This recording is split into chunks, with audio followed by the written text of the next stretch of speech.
And now, 20 years later, on her pedagogical, on her great framework. Didn't learn that at school, did you? Yeah. Today's word is pedagogical. Pedagogical. Pedagogical. Never heard it being said before. Never will use it again. Never will be used again. Let's call it teaching. A teaching framework. It's the same thing. Hello and welcome to An Idiot's Guide to Saving the World. I'm Loyiso Matinga. And I'm Gail Galley. This is the podcast for anyone who cares about building a better world but doesn't know where to start. In this series, we use the United Nations Plan for a Better World, aka the Global Goals, to help us identify who's already chipping away at the big problems and to see how average Joes like me and me can join in to become a positive force. Each week, we look at one of the 17 and meet the people finding solutions to achieve the global goals. In this episode, who is in school and who isn't? And what are they learning? And what are they unlearning? Plus, we meet a teacher in India who is doing things differently. So hello, Gail. How have you been? All MIA bunking the podcast? It's just the register. Present. You should have been here when we're doing the actual work. I feel like you're saying present at the end of the school day. I was here in spirit. I've had COVID, she said needily. And I think that's why I wasn't in school. I feel like COVID is slowly becoming the dog ate my homework of excuses. It is, isn't it? My kids, they're literally licking people's armpits if they look a bit coldy because they're so desperate to get out of school again. But I do think it is, it speaks volumes about the education system. You know, we take it for granted. The fact that my kids are, trying to catch COVID to get out of school, I've lectured them so often about education being a privilege. They just don't buy it. They just don't buy it. And yet we know how important education is, right? And I think that's what we're talking about. Yeah, that is what we're talking about in this episode. Education. Because the thing is with education is it's so important. And then only when you're older, then it becomes like oh yeah, I was so lucky to get an education. I was hating it in class while I was getting this privilege. It's like if somebody told you you're having broccoli for dessert. It's only years later when your knees aren't giving out that you go, that's why we hate broccoli. When you haven't got bowel cancer. Yeah. I bet you were really, I'm going to make a big assumption here, but I bet you were quite naughty at school. I mean, some people say naughties. Others might say independent, creative, stood up for what he believed in, and he believed in no maths. Mm-hmm. Well, I was really, really swotty and attentive. I loved school. Really? Yeah, I loved it. Oh, you were the kid I copied my homework from. Totally. I'd be so grateful. I'd be sure, have my homework. Look how good it is. I was so boring. Oh, did you do multicolored notes in class? Yeah. Except I was at I got a scholarship to a posher school than I was from. So the thing I did not have was the Kiran Dash. Do you remember there was a brand of pencils and they were amazing. And there were like 120 different shades. And I never had Kiran Dash. I mean, I know that is a luxury problem. And we are definitely talking in some of this episode about how some kids just can't get into school at all, and especially girls. I think it was when I first heard about a grown woman talking about the challenges of trying to survive when you can't read. And you realise then, God, I take that for granted. Yeah. And yet, there's millions of people who are not being taught that. There's a real reality check embedded in this goal. Almost anyone listening to this podcast has obviously found it because they got an education at some point. Okay, so while you were away bunking class, I don't know what you were doing, smoking in the back, let me catch you up on what we're actually doing in this episode, because I have been speaking to different people who have been talking about the different parts of education system and how and what we need to do to change it. So we'll be hearing from technology evangelist David Moinina Sengeh and education campaigner for the Black curriculum Lavinya Stennett. But first, what's the best way to teach our children? And are we doing it right? If we don't like our schools, let's build our own. That's what this one woman did. Her approach is all about creating confident, whole human beings, not just pupils that can, regurgitate. They still learn maths and science and all those things, but the focus is on themselves and the self-belief they need to do what they need to do. So let's head to Ahmedabad in India and hear what her ethos is all about. Here is Kiran Sethi, a revolutionary teacher and founder of the Riverside School.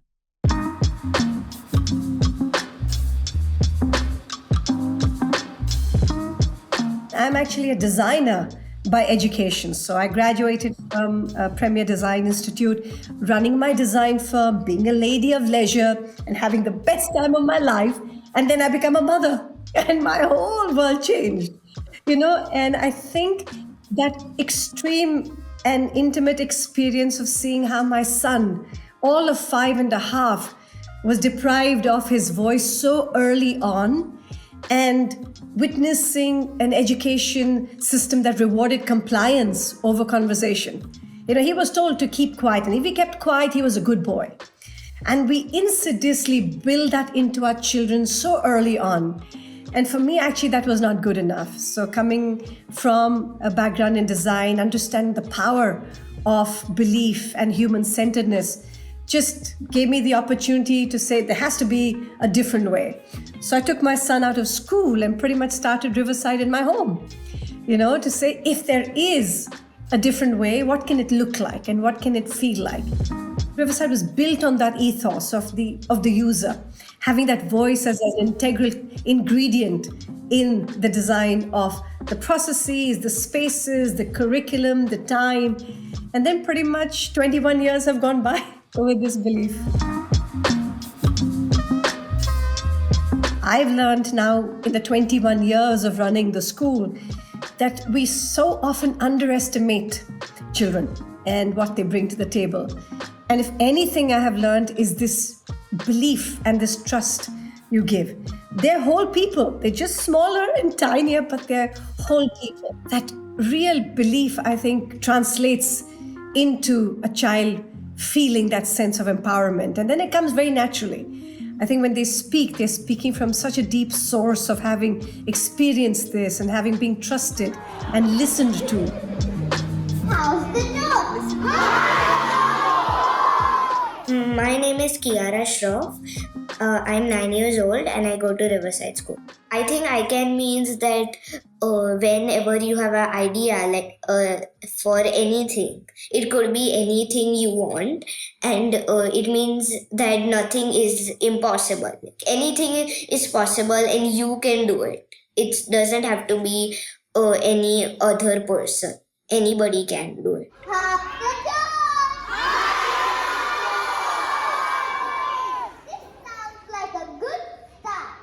Rather than just talk about what's not happening, at Riverside we set about codifying everything we did for the very precise reason to say we don't want to be the best school in the world, we want to be the best school for the world.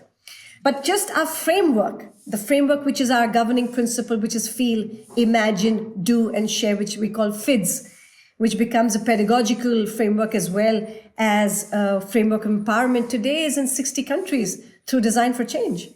We've reached over 2 million children.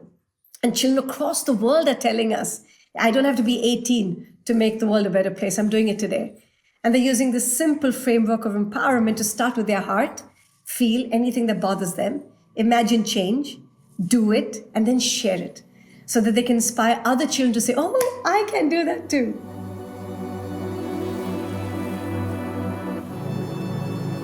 Let me tell you about one of the stories that came to us in year 2. It was a little village school in India, right in the corner, and the children had noticed that their grandparents were being disrespected and didn't have much to do. So the children realized that they wanted to have their grandparents have a sense of respect and dignity. So what an elegant solution. They set out to capture the folk stories of the grandparents. You've got these little kids sitting with little pens and papers with their grandparents, and the grandparents are telling stories and they're writing it down. And then they decided to share the stories in the assembly. So they had sharing story, and then they made little fold-out papers with the stories and strung, that laundry line and made a library in their schools. Elegance. It was so beautiful. And I kid you not, everything you want to teach a child about communication skills, you want to talk about collaboration, you want to talk about literacy, all was in this beautiful story of change. Hi, so my name is Siddharth Agrawal. I am gonna turn 17 in a couple of days, and I'm right now currently finishing the 11th grade in the Riverside School. Confidence is something which can really actually build your passion to certain things. It can push you to try out certain things. And if you don't have the I can spirit, you won't be able to do that. So the I can spirit is something which is very powerful. And I think so everybody should have it.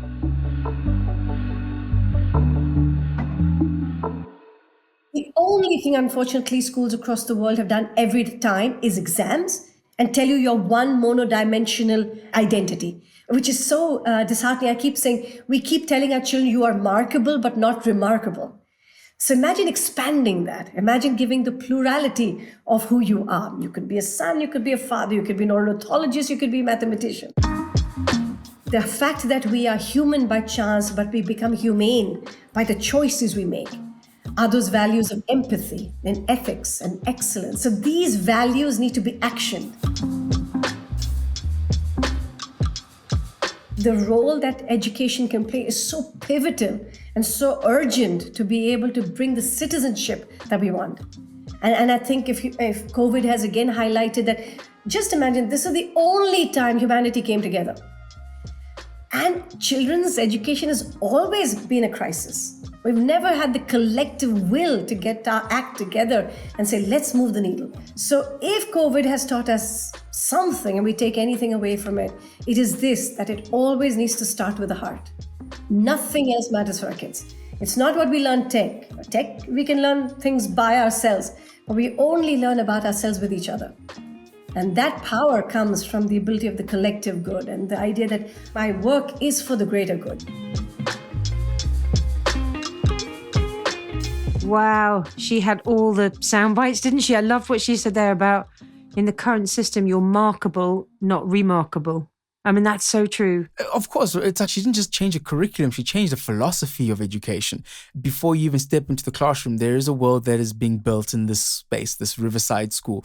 And in this world, we are going to help you become the best version of you. And that's what the world needs. That's how we're going to get the goals, is if every little person on the planet is growing into a change maker and a problem solver and a tolerant, decent, informed human being. Okay, so now we've heard from Kiran about ways of learning for our children, how we teach them. But what about what we are teaching them? We never really asked who came up with the curriculum in the first place, right? Yeah, and I've often thought about it because I now have two children very much in school. You know, my children are 9 and 14. And what they bring that home as law. You know, if a teacher said it, that is the fact. I mean, there's nothing I can say to contradict what a teacher says. But if you do step back from that for a sec, you think, okay, but so what is being taught and what is not being taught and how is it being taught? And I don't think we have that dialogue enough anywhere in the world. Well, that's very interesting because my next guest that I talked to for you, so you can write notes off of the work I did. She is actually looking at what you're talking about there with the history. I spoke to Lavinya Stennett. She's based there in the UK, young lady. She's the founder of the Black Curriculum, which aims to get Black history onto the national curriculum because it is currently quite like this. I know, our history is so white. Quite in 36 and 47. Winston Churchill won everything. And I mean, I've never quite understood why we have Black History Month. I don't know if that's true all over the world, but in the UK, October is Black History Month. What happens the other 11 months of the year? Well, Black History Month becomes history. Right. So this is why her work is so important. They do a lot of extra curriculum stuff, such as like teaching Black history through workshops for young people on the weekends, training sessions for teachers, social media campaigns, all this kind of stuff, you know, just really getting the information out there. And their big goal is to get it into the books of your children so they can come tell you the correct thing. Nice. And so she's a very busy young lady. In fact, the only way to get her was to get her while she was in her car using the Bluetooth. And I started by asking her why she felt that this was needed. The why is so important. And, you know, particularly when we started, everyone was like, well, what's the why? You need to sell the why. But I don't think it's anything that we can actually sell. It's just really fundamentally ensuring that Black people across the UK and also worldwide are represented and also understand, our history. And I think it's not just about like diversity and inclusion. It's about belonging into a world where you are seen as human and you have, complete access to every kind of space in this world because we created it, right? So for me, that's the why. I totally get that. I mean, like myself, I'm in South Africa, a Black guy in South Africa, and my high school education, or almost all of my education, was barely Black in terms of history. So I'm just wondering now, I mean, that has value for Black people, but don't you think that it should be for everybody? And is it for everyone in Britain to access? I think that's the key. Like at the moment, Black history and Black education is segmented as something that is Black only. And my perspective is that once everyone knows something specific about Black history, even if it's the smallest thing, number one, not only does that increase their knowledge and awareness and also understanding about Black people, but also it helps them to identify their place in the world as well. So like no one is above or superior than anyone else. We've all had equal contributions and we all equally belong. So I think it's important for everyone to know this. So then this world of information, this portal of knowledge that you're creating, what effects are you hoping to see in the real world? Well, for me, education is the epicenter of every single issue we face and like just the societies that we live in. So I think the outcomes that we have are multifaceted. They relate to outcomes in school. When we're thinking about like grades and when we're thinking about long-term career aspirations, teaching Black history not only shows us what's possible, but what also has been told to us is also impossible to achieve. So I feel like, it will not only create more access, but also more awareness of opportunities for students in their careers. And I think on a more personal micro level, it's that confidence. The word colonialism comes up a lot when we talk about the global goals. And I think it's one of those words that has been used so often in arguments and in things that do divide, that people kind of shut off when they hear about it. And I think it's very important to go, when you hear the word colonialism, I think it's a reference of something that is a historical fact. And it's something that when you're trying to, bring a curriculum, you can directly point at the effects of colonialism and what was studied and what was not studied. And eradication of indigenous cultures was a very real, very systemic part of colonialism. So how do you do anything specifically to integrate everybody else to bring people into this conversation who are not of African descent?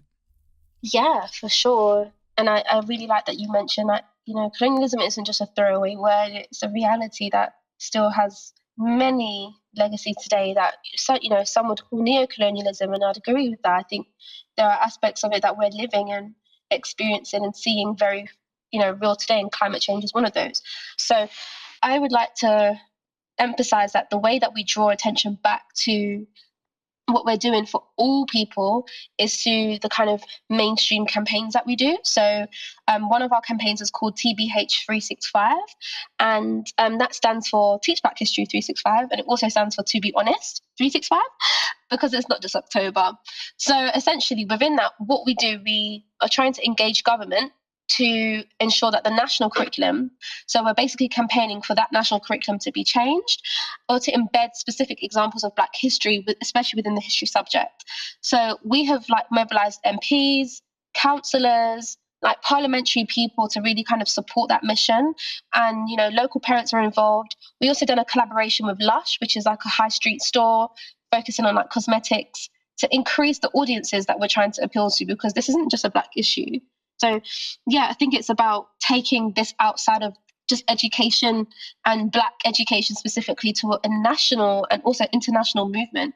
These are the kind of things that if we spread around the world, it's more knowledge, I guess. I mean, why would to block people's knowledge is to lose their knowledge? And I think we don't think of it that way. We kind of look at Western education as like, oh, this is it. This is the totality of human knowledge. And then you don't even know the knowledge that you're actually losing just by not including the very people around you. into your own education. And where do you hope to see this? I mean, like looking in the future, I mean, like how optimistic are you about the spreading of knowledge? Well, I'd start with the negative first. I do see many brick walls.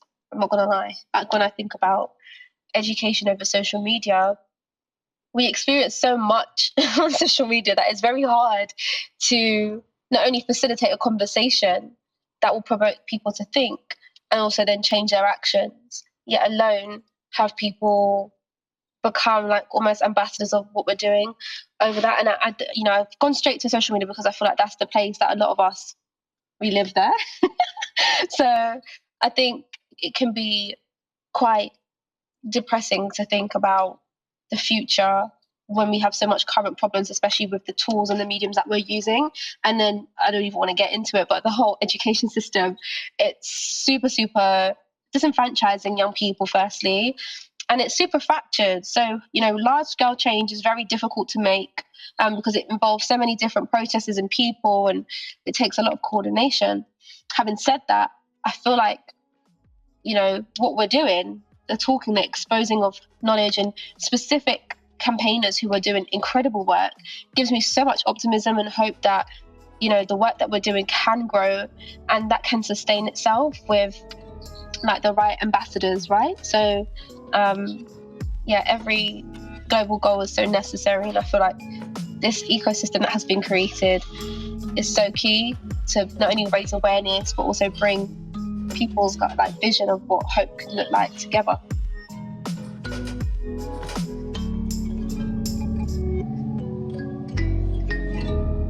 Listen to her talking about the goals. I want her just to come and do my job. Yeah, she's really getting involved. And until we all understand each other and our history, I think every country has this problem right now in terms of like we're so divided and stuff because we don't even understand each other and how we all got to be.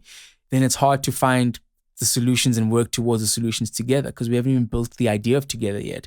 That's so important if we're going to tackle these goals, is to keep reinforcing the idea that we're all together in this. Super important. And I think that's just a sign for me of how education works. Like Kiran was saying before her, give kids the tools to solve the problems, give them the knowledge and the understanding, and then they can just take the world forward from here. It's so important. A sense of self isn't just a sense of just me. A sense of self is also a sense of how I fit into the world. And a sense of self is also how others fit into my world. Okay, so it seems to me we've got a new school, a new way of understanding and powering the next gen. We've established a new curriculum where everybody feels represented. So far, so good, right? But what about the people who are still left behind? There are like 130 million girls still out of school. When you look at the evidence of what that does, if girls aren't educated, then they don't go to work. And if they don't go to work, I mean, you've seen the stats, I'm sure, about how much money and time women can give back to their communities. On climate change, there's so many studies. The Brookings Institution did one. This really blew my mind. Secondary schooling for girls is the single most cost-effective and best investment we can make against climate change. That's sending girls to school. So, I mean, I could go on. No, but, for sure. In short, educate girls, all the girls. Oh, for sure. If you don't include everybody, you decrease your own chances. So, Gail, have you heard of the term radical inclusion? Not really. I mean, I've heard of radical often can be a bad thing, but inclusion sounds good. So no, I have not heard of those two things together. Well, I have heard of this term while you were out, riding in cars with boys. I don't know what you do, frankly. Look, while you were off, I was lucky enough to talk to someone who is creating actual change on a policy level. And one of the solutions he sees is using technology to educate hard-to-reach communities. His name is David Moinina Sengeh. He is the Education Minister and Chief Innovation Officer for the government of Sierra Leone. So he has a background in tech. In fact, he has a PhD from MIT, and that is GOOD. That's OMG, that is. You will say OMG, because after chatting to him, I realized the solutions are simpler than we think, So I asked him about this policy of radical inclusion and what it actually means.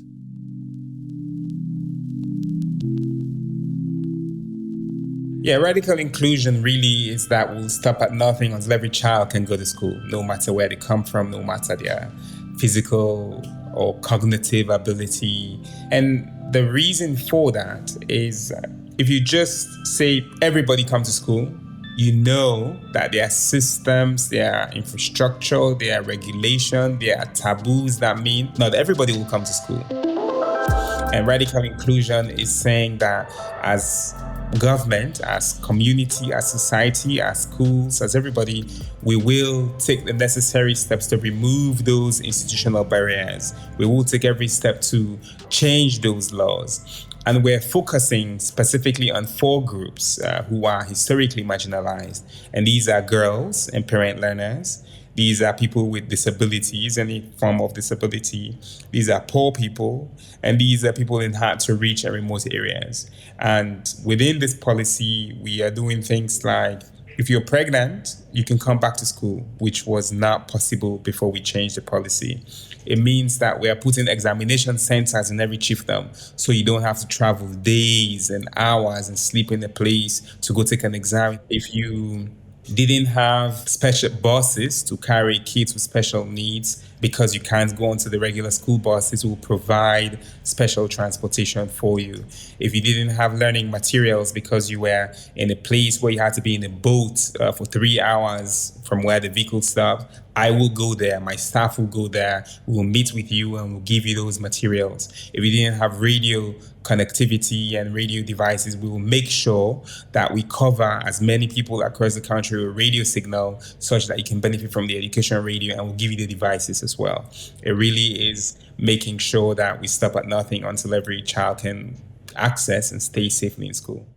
I want to touch on the tech side because I know you're really trying to bring tech as a solution for education. I just want to quickly ask you on those 4 points, have you gotten to experience any surprising challenges, things you never saw as a hindrance before when you were coming up with solutions that you realize you also have to solve this before you actually can do what you had on paper? One positive surprise was people always thought that, the chiefs will be against this radical inclusion. And actually, in all of our trips in rural areas, when the president gives a chief 3 minutes to speak about anything, and they often say, Mr. President, thank you for allowing pregnant girls to go to school. Thank you for radical inclusion, and it's been a really happy surprise to see that something that people thought was impossible, that was against their traditions, was against how they think, is now fully embraced by this. On the other side, it's also that, it's been a little bit surprising that just policy change does not lead to those practices being changed immediately. But we're getting there.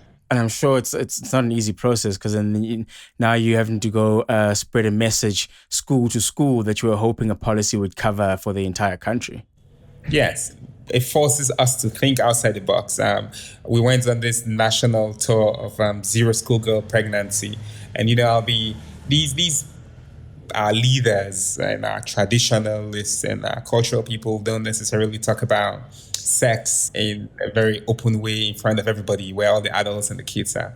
And I'll say things like, if you're an adult and the child comes and lays down and takes off their clothes and opens their leg in front of you and says, come have sex with me, you should run away. You shouldn't. And then all these leaders will be like, you should not be speaking like that. And no, but it's true. This is what happens. They don't even know. They don't even realize. There's no sexual education.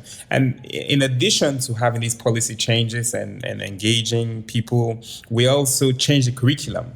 And in the curriculum, we have a new updated comprehensive and sexuality education curriculum so that they understand what choices are available to them, how they make safe choices, and how they ensure that they can stay in school safely. How has education changed in the classroom? What kind of changes are you having to implement now, especially in a world of COVID, in a world that is moving very fast in technology, and in a world where a different kind of education might actually be required than the ones policymakers are trying to give the children? Sierra Leone is like a melting pot of education innovation at this time. And it's not just because I'm the minister. I wish more people can come to study all the stuff that we're doing. And I'll tell you a little bit of why. We're one of the first one of the only countries to expand our education sector budget in the year of COVID. When everybody else was removing money from education and putting it in other places, we expanded our education budget. We came up with new teacher training modules, increased the salary of teachers in the year of COVID. And the curriculum, we've changed our civic education curriculum, we've changed our basic education curriculum, and these are curriculum that are updated and, as you said, fit for purpose in the 21st century. We're exploring creativity, arts, and music in school at the same time. We are building mobile-based solutions. The dictionary is a privilege. If you don't know the meaning of a word, you can Google it. But not every kid has access to Google. 87% phone coverage in the country. And so we built an SMS dictionary during COVID so kids can continue learning. Where you don't know a word, you can text it by SMS and the meaning comes back to you. How you know which school you're going to, whether you're being placed into a school. Now it's an algorithm that does it. It's not that you go and bribe somebody and pay. If you get the grades, depending on what you sat for, you get placed automatically into your school and you have it on your phone. We have more kids taking exams, more girls passing, and just everybody is doing well and everybody's doing better. The use of tech in education, people do have a understandable fear that this is just another layer of exclusion because tech, it's the first thing, that doesn't reach everybody. How have you guys seen the use of tech and what are your thoughts on how it's used for more reach rather than a deeper reach for the fewer? I think my approach with the conversation around technology is expanding people's sense of possibilities as opposed to starting from a place of limitation. And one way to start is thinking that, paper is technology. Paper is the oldest form of technology in our classrooms. And if you agree that paper is technology, you agree that radio is technology, you agree that then mobile and online are technology, then you're not going to say, we don't want technology in the classroom. So that's then the question changes. Then the question then becomes, how do we use hybrid technologies that work in poor areas, in places where there's no power, in places where there's no connectivity, where people are not trained? How do we employ hybrid technologies to make sure that people continue learning and teaching effectively? And if you ask that question, then you say, well, we all know how to listen to BBC Focus on Africa. If you're listening to BBC Focus on Africa, you know how to listen to radio. But actually, if you're a child in a remote area, you've never heard the oral English exam, which accounts for about, I think, 30% of your score. Most people in Sierra Leone will get 0 in oral English because they have never heard somebody speak English in the way that they'll hear on the tape on their examination day. So it's then to say, well, can we play oral English audios on the radio for you so that you can hear it using technology? Can we charge those radios using solar? And maybe if you do get 7% or 8% or 10%, then your chances of passing English and transitioning out of school is higher. How do we help you do that? So technology can actually be a leveler if we deploy it well. Your job is central to the country's future. I mean, you have to not only educate the children, but you have to look at every other department and see how they fit into the world that those departments are also playing. Where do you see the future of Sierra Leone and the continent, and maybe even expand it to the world if we change the education system? Where are the opportunities for us to create new places or more space for our educated youth? The school as it is today has been what it has been for hundreds of years, and it doesn't make sense. One of the things that I done when I was in grad school was this thing called Innovate Saloon and Innovate Kenya and Innovate Cape Town, where young people are giving, I think it was up $500 to solve a problem. And we have hundreds, thousands who've gone through this program. And some of them have gone on to Harvard, MIT, and won millions of dollars actually as 20-something-year-olds, consequently. Wow. Society needs design, creatives, entrepreneurs, people who are thinking around. There's no reason for us to be hungry in Sierra Leone. We have the land, we have the rain. If Israel, where they don't have rain, can be great in agriculture and export food, I don't see why Sierra Leone does not produce enough food to feed our people. I don't see why Sierra Leone who mines all these diamonds and gold and rutile and bauxite has no layer of post-processing in our country. I don't see a reason why our engineers are just working for road construction companies instead of coming up with new toilet seats or new flushing systems that deal with the water challenges that we have. The opportunity that exists for the continent is now. We have the young people. Young people have time. Young people can sit up all night writing code and debugging. And I think we need to see how we can tap into the energy, the creativity, the excitement, the enthusiasm of young people such that they're learning the skills and applying them to solve problems today that will bring in revenue and resources, right? So we do need to close the loop such that they begin to benefit from those things.